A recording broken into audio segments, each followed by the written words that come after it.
चला या पुढे आता स्वच्छ शब्दाचा विरुद्धार्थी आशय असलेला शब्द शोधा. काय सांगितलं आहे? विरुद्धार्थी विचारलेला आहे. कोणाविषयी? स्वच्छ विषय.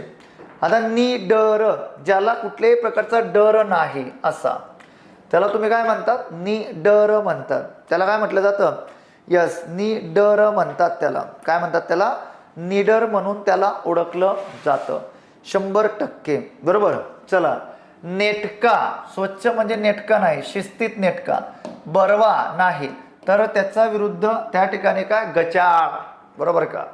गचाळ गचाळ.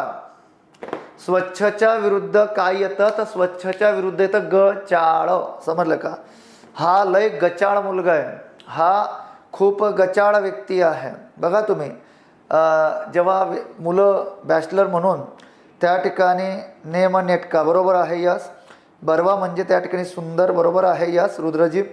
100% जे तुम्हाला वाटतात रे ते सर्वांनी त्या ठिकाणी कमेंट्स बॉक्समध्ये मला सांगत चला, जेणेकरून मला लक्षात येईल की कशा पद्धतीने सर्वांना लेक्चर समजते आहे.